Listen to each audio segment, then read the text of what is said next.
Okay, we're just going to give a little bit of sample about being loose in watercolor. You have to kind of get the idea of we're using our photo as a suggestion. I'm not going to do a lot of detail, and just encouraging you to let the water work for you and work with what's happening in here. So my guide, my kind of sample I'm going to be doing is just rocks. So you have to tell your brain, okay, we're not painting rocks. We're going to be painting kind of around the rocks. So I'm going to start with just a loose overall damp paper. This is actually 400 pound, and I'm just going to keep it loose. The easy way to make rocks is to just lift them out. We're going to start with kind of the background. I'll show you a sample of what I've done before, kind of when I'm finished. I don't know how far I'll get, but I'm just going to kind of push and pull my way through this. I'm not painting in a wash manner, pushing and pulling.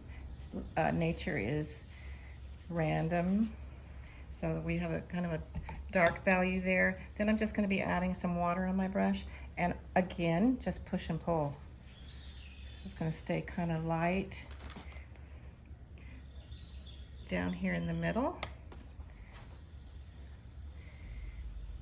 If your paper does not get completely covered, it's okay. Just push and pull. And I'm painting a little bit farther than what I want to be working in. So I'm coming down. Don't be in a hurry for here. I want the paper to, or the water to just settle in there a little bit, because then I can start adding some suggestions of foliage. We're not looking for every individual leaf. We're looking for a watercolor effect. So now when I put my blue on, we're gonna actually turn a little bit shades of green.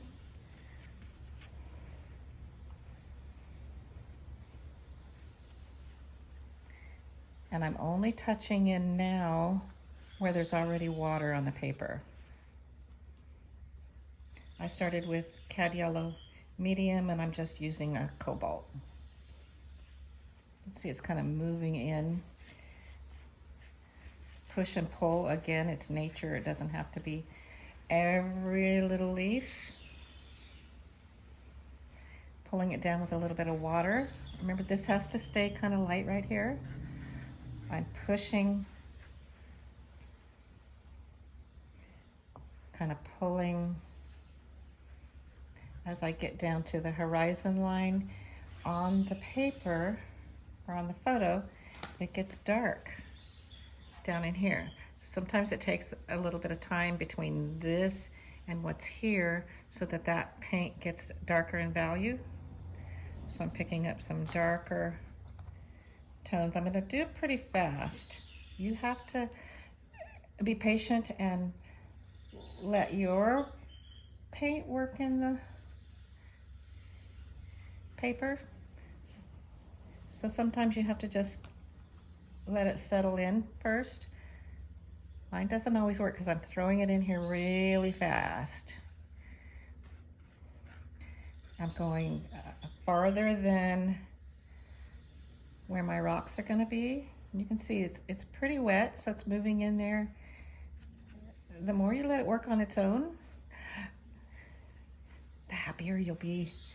Okay, so what happens is here, if this soaks in a little bit, I've left this very soft and unfinished. Then down here where the horizon starts, I'm going to actually add some warm tones.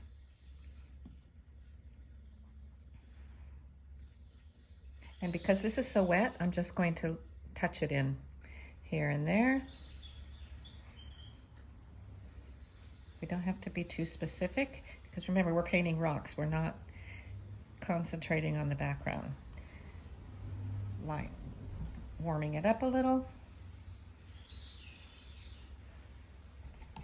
I'm going to let this bottom line loose a little bit so it just falls down. Let it fall down in there. Doesn't have to be perfect, but for now, this is the easy part. I am going to, remember that little row of rocks right through here?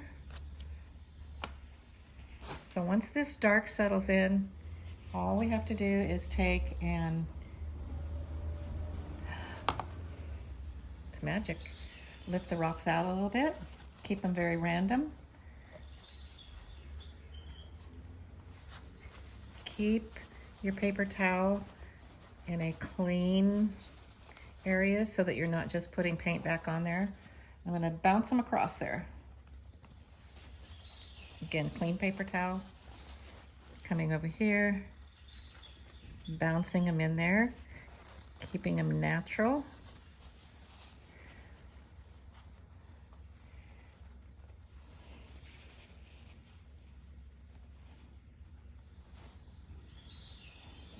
And maybe just because there's a little dark there, we can pull another one there. So this is going to settle in a little bit as it starts to dry. I'm just going to wait. I'm not waiting here, but we can come back in. This is still pretty wet, and I'm going to add my dark in above the rocks. Remember, we're not painting rocks, we're kind of painting around them and under them. Keep it loose. If we got an alligator looking one there, we can make it kind of go flat. Remember, the rocks are already there. We already did them, so we just have to darken behind them a little bit. It was easy. And then when I come down underneath them, this is still a little bit wet. I can start just brushing in the water underneath them. And we keep it loose.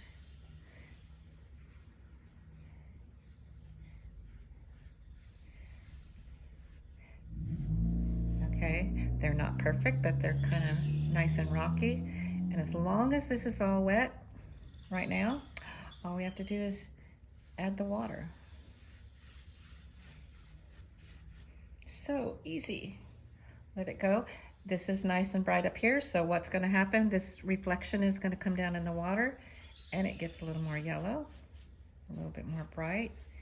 This can darken as you go, so keep it loose. Keep your water moving, and if you get nice and dark down in this corner, which I picked up a little bit too much water, so I will darken the value up a little bit. Down in here, whatever's right here can come underneath. Gives you a little bit of a reflection. We want to get it kind of dark down in this spot. A little purple might help. And so far I've just used 3 colors. Where it gets dark, right down in and around here.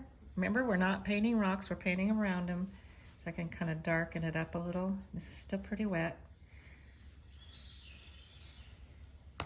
And then we can pull out a few more.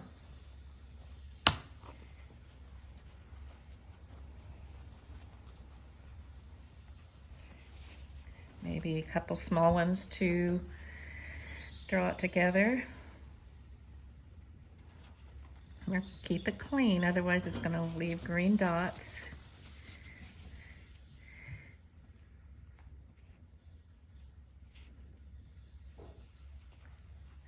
Kind of want one there. And this is still, now right here, this is too dry. We don't want to go back into that at all. But now here, you can come back in here and darken around those nice natural looking spots without doing too much. Remember, don't overthink it. Just kind of, ooh, that's a good purple. Kind of darken, maybe a little more blue. That's a little red. Okay, so darken in behind the ones that you just put in there. Ta-da, ta-da. This is starting to dry, so it can come back in and darken up a little bit more.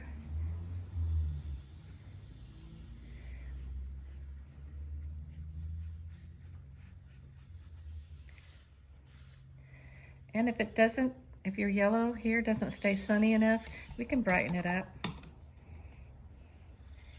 Brighten where it's really bright right here. Let's brighten up the water right underneath it. Let it run around a bit. And I've done all that without really creating any detail. When you get to more of the finished area, or after it dries, I can shape these up if they kind of went wacky. Pull it out. I'm cleaning my brush and then wiping it off. Maybe we can lift another one out of there. It's still damp.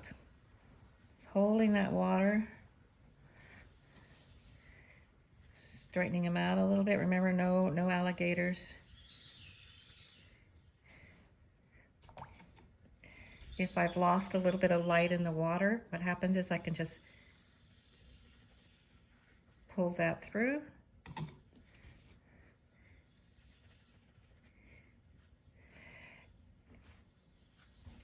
Pull a little bit of texture up into the rock.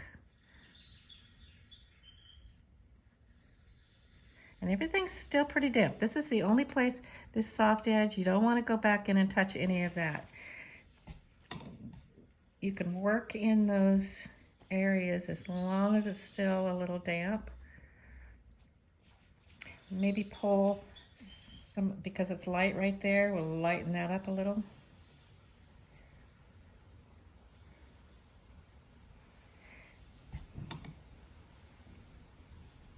So what I have is a suggestion of what that original stream might have looked like, but emphasizing on the lights and emphasizing on the darks, or on the rocks, sorry. Here, because I mistakenly put some red there, all I'm going to do is I'm going to add it in a few more places so that it kind of makes sense.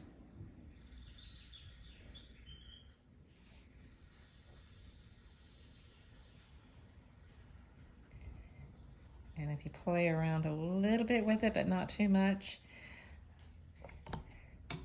there's still a lot of red there that I'm not liking, but you know what? I'll remember, use what happens. Pull it up in there. A little bit more red right in there, just to balance things out. Oops, I almost killed a rock.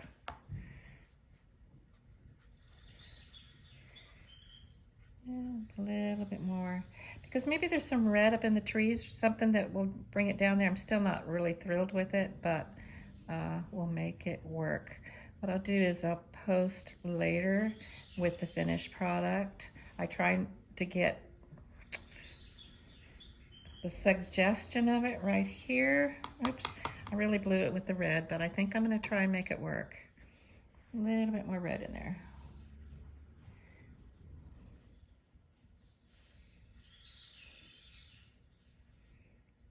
I don't want it to stand all by itself. Maybe little bits of red in here. It's too dry, but maybe it's going to shadow a few more rocks. And lightly pull it up. There's nothing on my brush.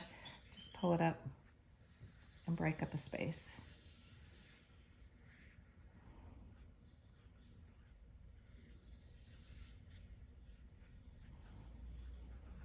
Okay, not much detail, but it gives the suggestion of rocks. We have it balanced. And I think we can go from there. Try it, you guys. It's easy. You'll like it. A little bit more red, just because I kind of messed it up. Okay, soften the rock, that jaggedy rock a little bit. Remember, it's still a little bit damp, even though I didn't wet the paper a whole lot to start with.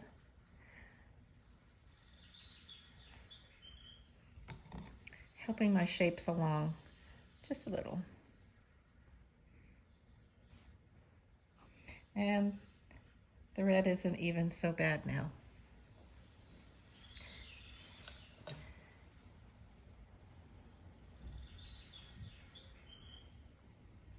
It got a little muddy. Just play with it slightly. You can add as much detail as you want later, and thanks a lot.